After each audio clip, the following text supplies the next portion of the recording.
आप सभी का आई एग्जाम बी के यूट्यूब चैनल पर स्वागत है। ईएमआरएस में जो जेएसए और अकाउंटेंट्स के पद निकले हुए हैं उसमें हिंदी भाषा से भी प्रश्न पूछे जाएंगे। हिंदी भाषा से प्रश्न जो होंगे वो हैं जैसे संधि, समास, वाक्यांश के लिए एक शब्द, विलोम शब्द, अपठित गद्यांश, ऐसे विषयों से आपके प्रश्न पूछे जाएंगे। और इस वीडियो में आज हम विलोम शब्द के बारे में देखेंगे कि विलोम शब्द क्या होते हैं और 60 ऐसे शब्दों को डिस्कस करेंगे जिसमें विद्यार्थियों को बहुत ज्यादा कंफ्यूजन होती है और ये शब्द परीक्षाओं में अक्सर आपको देखने को मिलते हैं। तो आज हम सीखेंगे विलोम शब्द। तो विलोम शब्द का मतलब होता है उल्टा, या फिर इसको कह सकते हैं विपरीत, यानी किसी चीज का अपोजिट, जिसे इंग्लिश में आप एंटोनियम्स भी पढ़ते हैं। आप विलोम शब्द की परिभाषा किस प्रकार से दे सकते हैं कि जब कोई एक शब्द किसी दूसरे शब्द का उल्टा या फिर विपरीत अर्थ व्यक्त करे तो उसे विलोम शब्द कहा जाता है। अर्थात किसी भी शब्द का अगर कोई उल्टा अर्थ निकल रहा है किसी दूसरे शब्द का तो वो एक दूसरे के विलोम शब्द कहलाएंगे। अब यहाँ पर बहुत सारे महत्वपूर्ण शब्द हैं जिनके विलोम शब्द क्या होंगे उसे हम देखेंगे। जैसे कि पहला शब्द है कनिष्ठ। कनिष्ठ का मतलब होता है छोटा, तो इसका उल्टा जो हो जाएगा वो होगा ज्येष्ठ। कृश का स्थूल होता है। शयन या फिर निद्रा अगर परीक्षाओं में आता है शब्द तो उसके लिए विलोम शब्द होगा जागरण। जागृत के लिए सुप्त होगा। ज्योतिर्मय, तमोमय। जागृति के लिए सुषुप्ति। क्षणिक का मतलब होता है जो क्षण भर के लिए हो और इसके लिए विलोम शब्द होगा शाश्वत। रुग्ण कहते हैं रोगी को और इसका अपोजिट जो होगा वो हो जाएगा स्वस्थ। तरुण कहते हैं नवयुवक जो जवान लोग होते हैं और इस प्रकार इसका उल्टा जो हो जाएगा वो होगा शब्द वृद्ध। सूक्ष्म का स्थूल होता है और आगे जो शब्द है जैसे विपन्न है तो विपन्न के लिए विलोम शब्द होता है संपन्न। आवाहन का विसर्जन, आवृत्त का अनावृत, और ये दो शब्द रिपीट हो गए हैं। अगला शब्द बहुत इंपॉर्टेंट है, जैसे भिग का अपोजिट क्या होता है। कई बार आपकी परीक्षाओं में लिखा होता है अभिज्ञ, तो चाहे भिग कहें या फिर अभिज्ञ कहें ये एक ही मतलब इन दोनों का होगा, उल्टा नहीं होगा। इन दोनों के लिए जो विलोम शब्द होगा वो होगा अनभिज्ञ। तो ये काफी इंपॉर्टेंट है और अक्सर इसमें कंफ्यूजन हो ही जाती है कि भिज्ञ का अभिज्ञ होगा या नहीं होगा। तो भिज्ञ और अभिज्ञ एक ही सेंस में होंगे और इन दोनों के लिए जो अपोजिट शब्द होगा वो होगा अनभिज्ञ। प्रच्छन्न के लिए प्रतिपन्न। रूक्ष का मसृण। असीम का ससीम होगा। जारज के लिए विलोम शब्द औरस होता है। विभाव का पराभव होता है। आगे जो शब्द हैं जैसे उन्मूलन और निमीलन जो होते हैं ये भी काफी इंपॉर्टेंट शब्द हैं।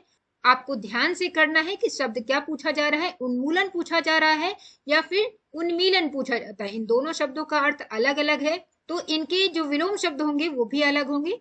उन्मूलन का जो विलोम शब्द होता है वो होता है रोपण, जबकि उन्मीलन का जो विलोम शब्द होगा उसे कहेंगे हम निमीलन। तो ये काफी इंपॉर्टेंट है, आप इसको जरूर देखें। निंद का बंद, निंद कहते हैं जिसकी निंदा करने योग्य जो व्यक्ति हो उसे निंद कहेंगे, और बंद जिसकी हम वंदना कर सके। उन्मुख का विमुख। कुख्यात का विख्यात। उद्धत का विनीत। वर्ण का विवर्ण होता है विलोम शब्द। ग्रहीता, दाता। प्रासाद का होगा पर्णकुटी। ये प्रसाद वो नहीं है जो पूजा पाठ के बाद खाने के लिए मिलता है। प्रसाद का मतलब ये है महल, और महल का जो उल्टा होगा वो कुटी, झोपड़ी से होता है, इसलिए यहाँ पर पर्ण कुटी लिखा हुआ है। प्रायः का बहुधा शब्द होता है। अगला शब्द है अमित, और अमित का जो विलोम शब्द होता है वो होता है परिमित। संदूषित का संशोधित हो जाता है। संस्कृति का विकृति। त्रिकुटी का भ्रकुटी हो जाएगा। प्राची का प्रतीची होगा। एक अनैक्य। रूक्ष का मृदु होगा। भीत यानी जो डरा हुआ है उसका हो जाएगा निर्भय। श्रद्धा घृणा। स्पर्धा यानी कंपटीशन जो होता है उसका अपोजिट जो होगा वो हो जाएगा सहयोग। अगले शब्द भी काफी इंपॉर्टेंट है, जैसे कि संधि और जो समास शब्द हैं वो भी काफी परीक्षाओं में पूछे जाते हैं और हमें बहुत बार कंफ्यूजन होती है कि संधि का अपोजिट या समास का अपोजिट क्या होगा। तो संधि का जो विलोम शब्द होता है वो विग्रह होता है और समास के लिए विलोम शब्द होगा व्यास, यानी समास व्यास, संधि विग्रह। अर्जन का व्ययन होगा। परतंत्र और गणतंत्र भी काफी इंपॉर्टेंट है, इसमें भी कंफ्यूजन होती है। तो परतंत्र के लिए विलोम शब्द होता है स्वतंत्र। गणतंत्र का अपोजिट होगा राजतंत्र। खंडन का मंडन। पोषक यानी जो पालन पोषण करता है उसका विलोम शब्द हो जाएगा शोषक। आविर्भाव तिरोभाव। तृष्णा का वितृष्णा। तम यानी अंधेरा, तो उसका विलोम शब्द होता है ज्योति। अगले शब्द है उत्कर्ष। उत्कर्ष का होता है पतन। संकीर्ण का उदार या विकीर्ण कह सकते हैं। संकल्प का विलोम शब्द विकल्प होगा। व्यष्टि का समष्टि। सृष्टि का संहार। स्वकीय परकीय। स्थावर के लिए शब्द होता है जंगम। सरस नीरस।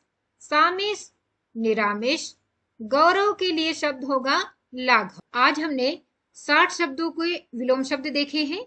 तो ये सभी शब्दों के जो पीडीएफ होगी वो आपको इस वीडियो के डिस्क्रिप्शन बॉक्स में मिल जाएगी। तो आप अगर डाउनलोड करना चाहते हैं और उससे पढ़ना चाहते हैं तो आप उसको डाउनलोड करके भी पढ़ सकते हैं। ये काफी इंपॉर्टेंट शब्द है और ये ऐसे शब्द हैं जिसमें कंफ्यूजन होती है, तो आप इन शब्दों का दोहराव जरूर करें। ईएमआरएस जैसे कि ऑनलाइन कोचिंग करना चाहते हैं और आई एग्जाम बी के साथ जुड़ना चाहते हैं तो आप हमारे इस कोर्स से जुड़ सकते हैं।